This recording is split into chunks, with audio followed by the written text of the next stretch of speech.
오늘은 부부에 대한 말씀을 드립니다. 혹시 여러분 중에 지금 현재 부부가 아니신 분, 혼자 사시거나 또는 이혼의 아픔이 있으시거나 그러신 분들도 부모님의 부부를 생각해서 또 앞으로 자녀들을 생각해서 앞으로 여러분들의 앞날의 부부 생활을 위해서 한번 귀 기울여 보시기를 바랍니다.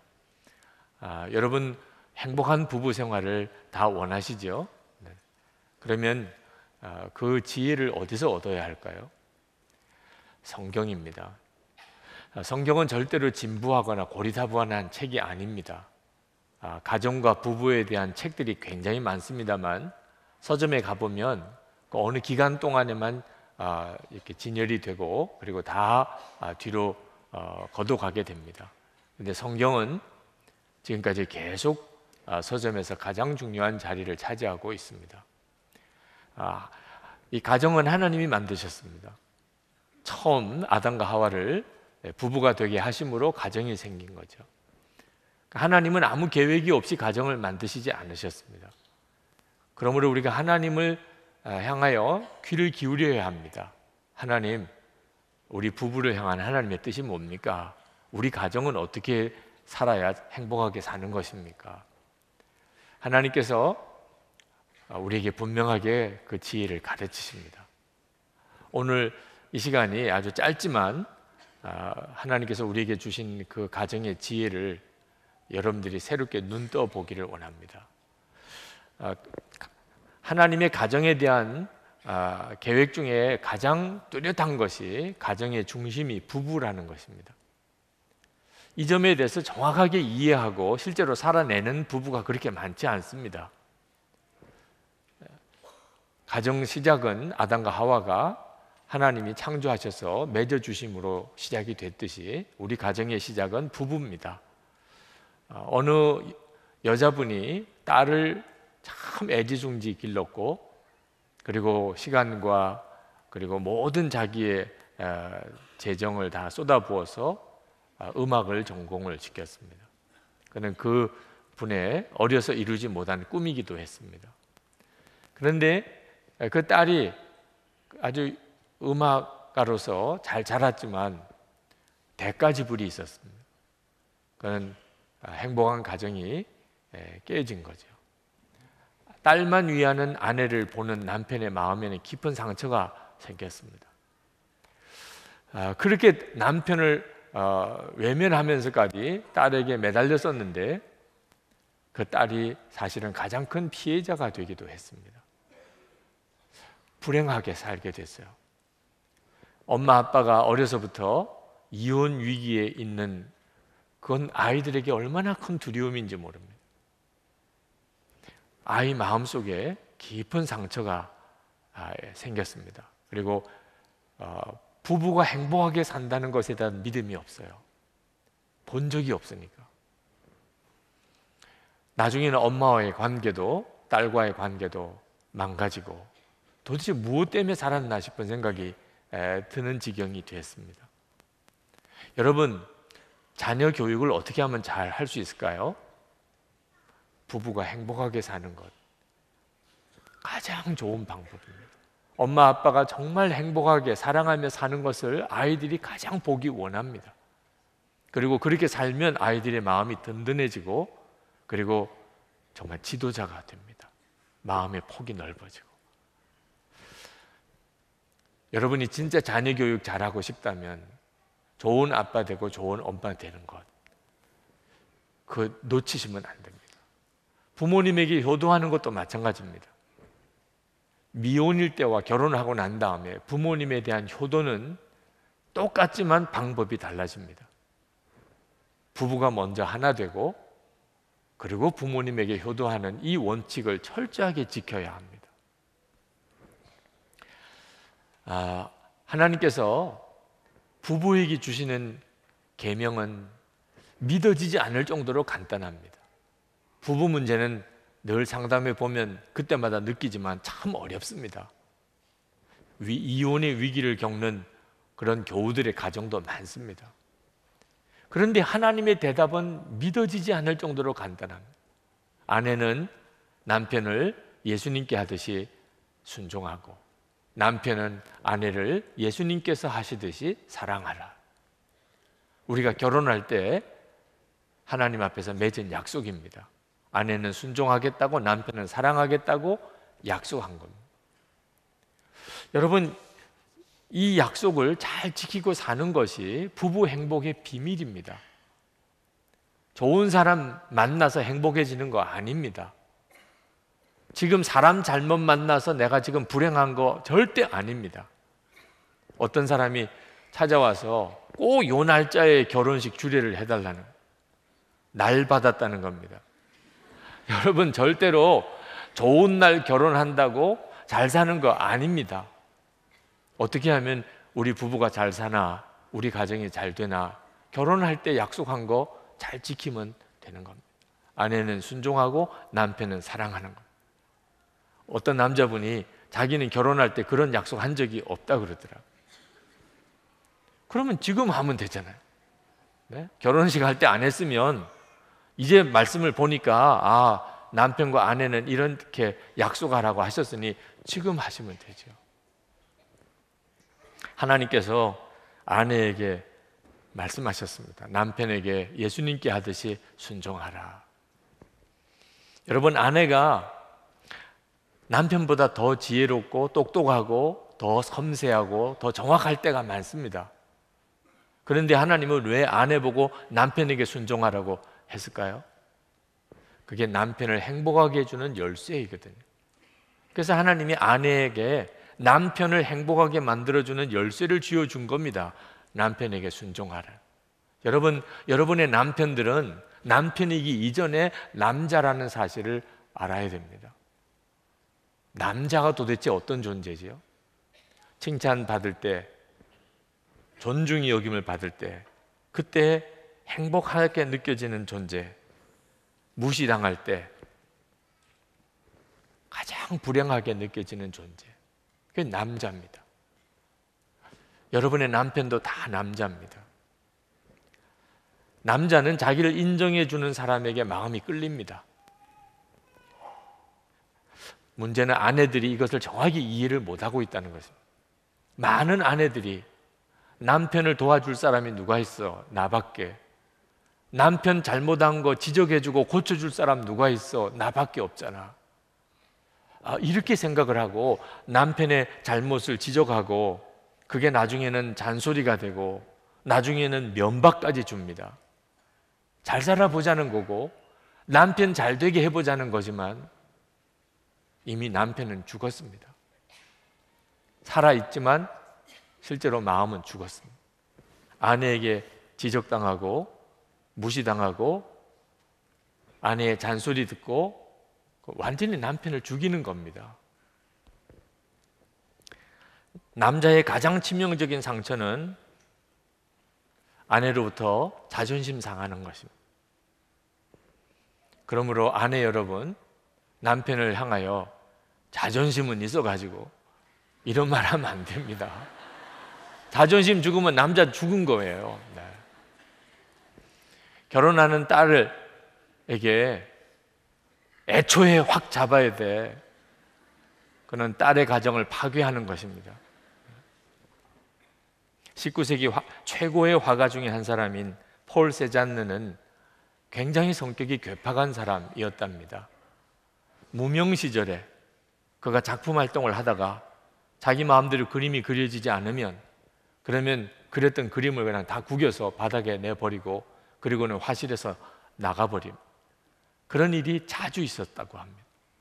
그때마다 아내는 남편이 그렸던 그림을 정성스럽게 다시 다 펴서 그리고 화폭에다가 올려놓습니다. 마음이 좀 가라앉아서 들어온 세잔느는 자기 화폭에 구겨버렸던 그 그림이 다시 펴져서 있는 걸 보고 그리고 다시 그 위에 또 그림을 그리기 시작했습니다. 세잔느의 유명한 그림 중에 상당히 많은 그림이 그렇게 그려진 것이라고 합니다. 남자들에게는 이런 아내가 필요합니다. 무시당하고 원하는 대로 일이 안 되고 사람들로부터 지적을 당하고 멸시를 당하고 이런 일을 겪을 때 끝까지 지지자가 되어주고 용기를 주고 그리고 지원해주는 그런 아내가 필요합니다. 그래서 하나님이 돕는 배필로 남자에게 여자를 주신 것입니다. 아내가 무언가 부족하고 문제가 많은 남편을 돕는 가장 좋은 방법은 남편의 장점은 남편에게 직접 말해주고 남편의 단점은 하나님에게 말하는 것입니다.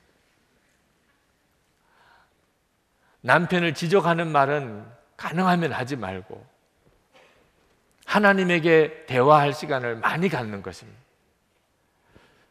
여러분 꼭 한번 실천해 보십시오. 남편이 확 바뀝니다. 어느 유명한 목사님, 제가 어느 분이라고 이름은 말씀드리지 않겠습니다. 그 목사님 사모님 이야기를 하시더라고요. 사람에게 힘들어 어떤 고통을 당할 때 늘 사모님은 기도로 그 문제를 해결하시더라는 거예요. 하나님 앞에 기도할 때 불쌍히 여겨주십시오. 하나님 아무개를 불쌍히 여겨주십시오. 그렇게 기도를 하더래요. 그래서 사모님이 기도할 때 누구를 불쌍히 여겨달라고 기도하면 그 사람이 아내를 굉장히 힘들게 하는구나, 이걸 알게 됐다는 겁니다. 어느 날 집에 들어가셨는데 아내가 거실에서 큰 소리로 기도를 하는데 또 누구를 불쌍히 여겨달라고 기도를 하더래요. 그래서 현관에서 도대체 누구가 아내를 저렇게 힘들게 하는가 하고 들어봤더니 목사님 자기를 불쌍히 여겨달라고 하나님께 기도를 하더래요. 그 목사님이 그렇게 목회를 잘하시고 그리고 그 목사님의 뇌가 그렇게 행복해 보이는 비밀을 하나 알았어요. 남편에게는 좋은 이야기를 해주고 하나님에게는 그 남편의 단점, 부족한 점, 잘못을 하나님께 기도하는 거죠. 아내는 말 안 하면 죽잖아요. 말은 해야죠. 하나님에게 하라는, 남편의 잘못은 하나님에게 하라는 것입니다. 게리 토마스가 사랑학교라는 책에서 어느 날 고등학교 풋볼 팀 시상식에 갔던 이야기를 했습니다. 그 선수들이 연단에 올라와서 상을 이렇게 받는데 아마 학교에서 그런 배려를 한 건지 거의 모든 선수들이 다 상을 받았어요. 여러 가지 항목으로 상을 받았습니다. 최우수 선수상 이런 상을 받은 그런 선수는 정말 연단에 올라올 때부터 벌써 굉장히 자부심이 강하고 자랑스러워하고 그리고 정말 다른 사람들이 볼 때도 너무 귀해 보이는, 그리고 우레와 같은 박수 소리와 환호가 들리는 그런 순간이었고, 장려상 비슷한 정도의 수준의 상을 받는 선수들 이렇게 올라오는데 어느 선수가 이렇게 올라오는데 그 선수는 자기가 받은 상이 뭐 별로 이렇게 가치가 있는 게 아니라고 생각해서 그랬는지 너무 부끄러워하고 그리고 바닥만 쳐다보고, 그래서 코치가 악수를 청하는 것도 몰라보고 지나칠 정도로 그렇게 쑥스러워하는데 환호성과 우레 같은 박수 소리가 마치 최우수상 선수 시상할 때처럼 그렇게 들리더라는 거예요. 그래서 보니까 그 가족이 되는 것 같더라. 친척들, 가족들, 친구들 그렇게 앉은 자리에서 이 장려상 받는 이 선수가 호명이 되어서 연단에 올라가니까 좀 과하다고 싶을 정도로 소리를 지르고 박수를 치고 환호를 하더래요. 그걸 보면서 이 게리 토마스가 하나님이 우리에게 그렇게 하시겠구나, 그런 생각이 들었대요. 아내 여러분, 여러분의 남편은 여러분의 남편이기 전에 하나님의 아들입니다. 아들을 보는 아버지 마음, 뭐 하나라도 잘하는 게 있으면 그렇게 좋으네요. 뭐 하나라도 작은 것 하나라도 잘한 거 있으면 좀 주변 사람들이 과하다고 느낄 정도로 그걸 환호성을 지르고 박수를 치고 해주네요. 하나님은 우리에게 그렇게 하세요. 여러분의 남편들에게 그렇게 하세요. 그리고 아내된 여러분들에게도 그렇게 해주기를 원합니다. 여러분의 남편을 항상 하나님이 정말 사랑하는, 격려해주고 싶고 그리고 힘을 주고 싶은 그런 하나님의 아들과 함께 산다는 것을 여러분 꼭 명심하시기 바랍니다. 제 아내가 어디서 말씀을 전할 때 남편을 보면 예수님을 보는 것 같다고 그런 이야기를 했다고 그래요. 그 말이 이렇게 돌고 있더라고요. 그래서 사람들이 저를 보면 무슨 천년기념물 보듯이 봅니다. 아니 어떻게 살길래, 어떻게 그래서 아내가 남편을 볼 때 예수님 보는 것 같다고 그렇게 이야기하도록 사느냐. 여러분, 제가 제 아내에게 항상 예수님 같이 할 수 있겠습니까? 그런데 어떻게 제 아내는 그렇게 이야기를 할까요? 제 아내의 믿음이고 제 아내의 소원이고 제 아내의 기대이죠. 남편이 나에게 예수님 같기를, 그렇게 남편이 살아주기를 바라는 마음이잖아요. 제가 제 아내를 대할 때마다 항상 그 생각이 나요. 남편 볼 때마다 예수님 보는 것 같다 그랬는데, 그래서 제가 제 아내를 대할 때마다 항상 예수님을 생각해요. 그러면서 깨달았어요. 아, 하나님이 남편을 세워가는 방법이 이런 방법이고, 남편을 볼 때마다 예수님 보는 것 같아요. 아내가 그렇게 말해주는 것은 남편을 정말 존중히 여기는 거죠. 목사님, 우리 남편은 새벽기도 안 해요. 성경 절대 안 읽어요. 술도 마셨어요. 제발 이렇게 하지 마세요. 그럼 남편은 죽은 겁니다. 더 이상 교회 나올 의미가 없어요. 하나님이 남편에게는 아내를 예수님께서 하신 것처럼 그렇게 사랑하라고 하셨습니다. 대부분의 남편들을 만나보면 다 아내를 사랑한다고 그럽니다. 그런데 그런 말을 듣는 아내는 다 죽으려고 그럽니다. 남편이 사랑한다는데 왜 아내가 그렇게 힘들어하지요? 남편이 아내를 사랑하는 이유가 다 자기식대로만 사랑하니까 그렇습니다. 남편이 아내를 사랑하는 것은 이런 형태로 사랑하는 겁니다. 부모님을 사랑합니다. 또 고등학교 동창도 사랑합니다. 축구도 사랑합니다. 직장도 사랑합니다. 직장에 있는 미스킴도 사랑합니다. 아내도 사랑합니다. 참 남편은 속도 좋아요. 그죠? 다 사랑해요. 다. 그러니 아내가 속이 터지는 거죠. 그러면서도 아내를 사랑한다고 우기니 아내가 속이 터지는 거죠. 사랑의 기준을 분명하게 해야 합니다. 남편이 아내를 사랑하는 것은 어떻게 하는 것인가? 예수님께서 우리를 사랑하신 것처럼. 그 내용을 26절, 27절에서 말씀하고 있습니다. 이는 물로 씻어 말씀으로 깨끗하게 하사 거룩하게 하시고 자기 앞에 영광스러운 교회로 세우사 티나 주름 잡힌 것이나 이런 것들이 없이 거룩하고 흠이 없게 하려 하십니다. 예수님은 우리가 얼마나 더러운 죄인인가를 아십니다. 흠과 주름 투성이죠. 볼 것이 없어요. 그런데도 예수님은 그 모든 것을 다 자신이 지셨습니다. 그리고 십자가에 죽으시고 그리고 우리를 깨끗하게 하셨어요. 하나님의 거룩한 신부로 만드셨습니다. 이것이 예수님께서 우리에게 하신 것입니다. 그리고 이것이 남편이 아내를 사랑하는 기준입니다. 남편이 아내를 사랑하는 것은 아내의 죄와 허물과 잘못을 다 남편이 지는 것이죠. 아내가 잘못했어요? 누구 책임이죠? 남편 책임. 아내의 허물이 있어요? 누구 책임이죠? 다 남편 책임. 이렇게 하라는 것입니다.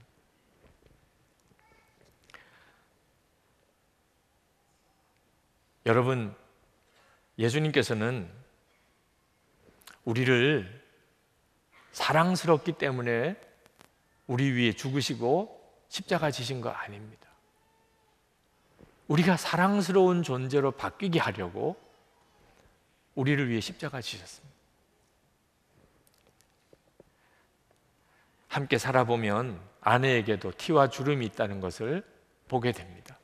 결혼하고 나면 육아에 힘써야 되고 살림을 하다 보면 그러면 헐렁해진 스웨터를 입어야 되고 무릎이 튀어나온 그런 바지를 입고 제대로 화장도 못하고 그렇게 지내야 하는 거죠.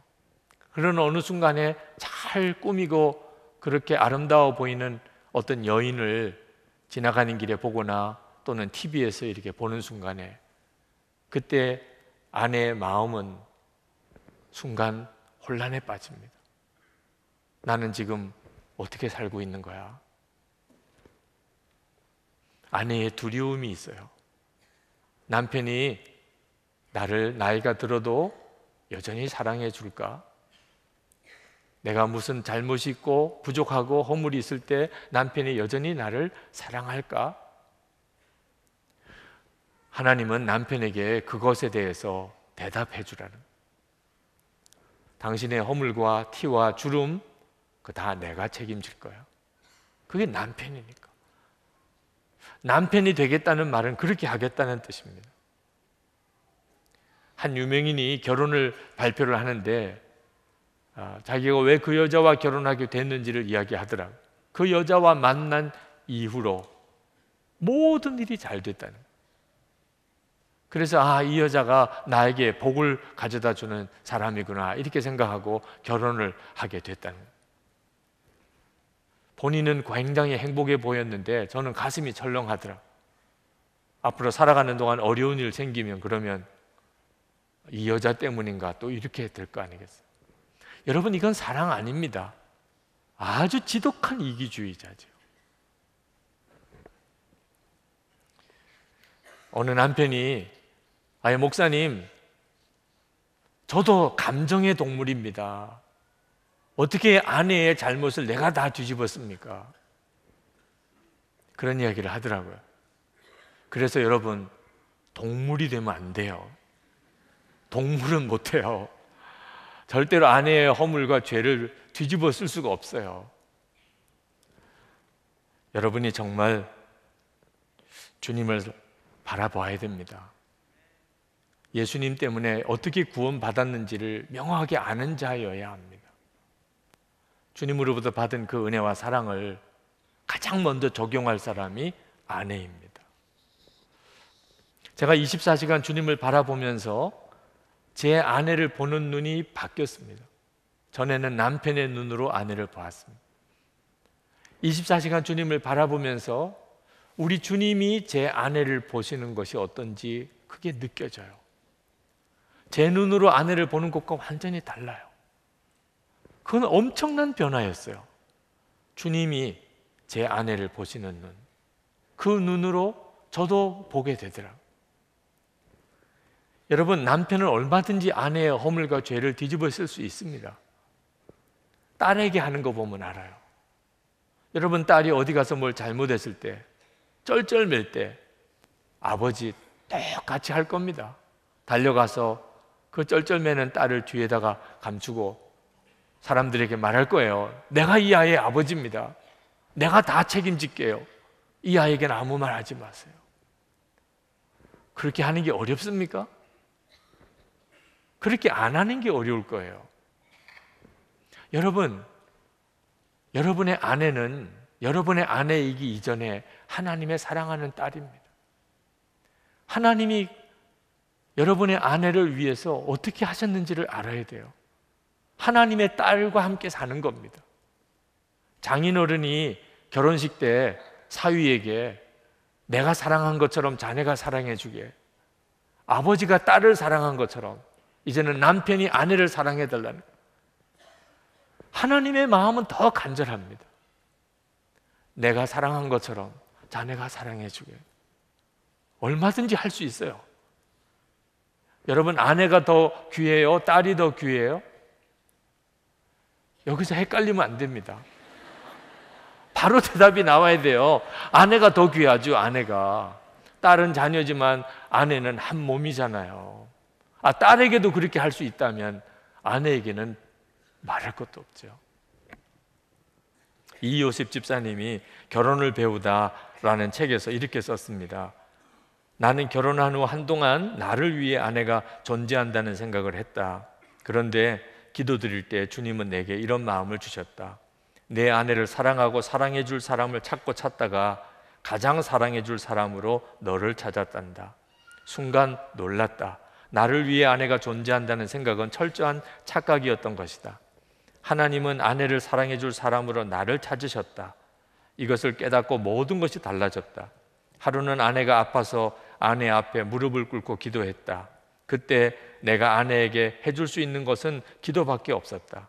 그렇게 시작한 기도는 전혀 예상 못한 방향으로 흘러갔다. 주님, 나와 아내가 한 몸이라는데 나는 아프지 않은데 아내는 이렇게 아파하고 있습니다. 아내와 나는 한 몸인데 나는 이렇게 멀쩡합니다. 기도는 점점 절박해져 갔고 내 눈에서 눈물이 뚝뚝 떨어지기 시작했다. 주님, 아내의 아픔을 내게 주세요. 그리고 내가 가진 평강을 아내에게 주세요. 우리는 한 몸인데 아내 혼자서만 이렇게 아파하고 있습니다. 주님, 용서해 주세요. 내가 아플게요. 나는 어깨를 들썩이며 회개하며 울었다. 우리가 주님을 바라보면 그러면 아내를 향하여 이 마음이 옵니다. 아내와 한 몸이에요. 여러분, 남편이든지 아내든지 침실의 정결함, 무슨 일이 있어도 지켜야 합니다. 배우자 이외의 사람, 이성에게서 위로받고 기쁨을 얻으려고 하는 것은 바보 중에 바보. 여러분, 언젠가 배우자와 사별할 때가 옵니다. 여러분, 항상 그 점을 준비하고 살아야 돼요. 우리가 맺은 모든 인간관계 중에 가장 귀한 것, 마지막까지 가는 것, 부부관계입니다. 사별의 순간에 여러분, 부부의 침실의 이 정결함을 깨트린 사람은 그보다 더 고통스러운 일이 없을 거예요. 사별로 끝나는 것도 아닙니다. 조금 더 지나면 하나님 앞에서 만납니다. 그리고는 영원한 친밀한 가운데 살게 됩니다. 정말 후회를 남길 일 하면 안 됩니다. 우리가 겪는 가장 고통스러운 일은 배우자와 사이에서의 정결함을 깨트린 거예요. 배우자가 고통스러운데 한 몸이면서 내가 어떻게 기쁠 수가 있어요? 부부싸움 살다 보면 안 하기가 어렵지만 이 부부싸움도 명확하게 아셔야 돼요. 절대로 부부싸움은 누가 이기든지 지든지가 없어야 됩니다. 한쪽이 이겼다면 다른 쪽은 상처를 받은 거예요. 한 몸인데 한쪽이 상처를 받았다면 다른 쪽이 어떻게 행복할 수 있겠어요? 부부싸움은 이기고 지는 싸움이 아닙니다. 어느 목사님이 사모님과 싸우면 항상 자기가 이긴다고 그러시더라고요. 그래서 다들 너무 부러워했어요. 어떻게 그럴 수가 있느냐. 그랬더니 그 목사님이 하시는 이야기가 지는 게 이기는 거잖아요. 그래서 다 웃었습니다. 네. 이건 정말 지혜입니다. 거의 성경에 기록해도 될 만한 말씀이에요. 어느 아내가 남편에게 물었습니다. 여보, 내가 잘못한 거 아는데 당신이 왜 자꾸 나한테 져주는 거야? 그러자 남편이 대답했습니다. 당신과 나는 한 몸인데 내가 나와 싸워 이겨서 뭐 하겠어? 여러분, 부부싸움 할 수밖에 없는 형편이지만 명심해야 돼요. 나와 싸우는 거예요. 나 자신과 싸우는 거예요. 어떤 분이 말합니다. 목사님, 순종하려고 해도 안 되는데 어떻게 해요? 사랑하려고 해도 안 되는데 어떻게 해요? 이제는 지쳤어요. 이제는 뭔가를 해볼 의욕도 없어요. 이제는 이렇게 끝내고 싶어요. 그런 분도 있더라고요. 그 심정을 이해할 만해요. 지치고 이제는 낙심되어지는 절망감. 그러나 여러분, 이제 진짜 예수님을 믿어야 될 때예요. 여러분의 가정을 행복하게 만들어 주시고 부부 관계를 회복시켜 주시는 분은 예수님이세요. 예수님이 순종하는 아내가 되게 해주고 사랑하는 남편이 되게 해주세요. 예수님이 그렇게 해주신다. 우리가 할 일은 믿는 것뿐이에요. 주님이 그렇게 해주신다. 여러분, 믿으면 그러면 아무리 힘들고 어려워도 내 생각과 말, 태도가 달라집니다. 오늘 굉장히 무덥죠. 그러나 반드시 겨울이 옵니다. 그건 다 알잖아요. 그러니까 이렇게 무더워도 우리가 겨울 옷, 겨울 이불 버리지 않습니다. 겨울이 올 것을 믿으니까 그 믿음의 행동이 따라오는 거죠. 예수님 반드시 우리 가정을 회복시키신다. 남편은 사랑하게, 아내는 순종하게 우리 주님이 만들어 주신다. 분명히 믿으면 아무리 상황이 절망적인 것 같아도, 반대로 가는 것 같아도 낙심하지 않습니다. 순종하려고, 사랑하려고 노력해서 되는 거 아닙니다. 순종하는 것도 주님이 해주시고 사랑하는 것도 주님이 해주십니다. 우리가 할 일은 계속 주님을 바라보고 주님 안에 거하고 한 걸음 한 걸음 주님께 순종하는 것뿐입니다. 이건 얼마나 귀한 일입니까?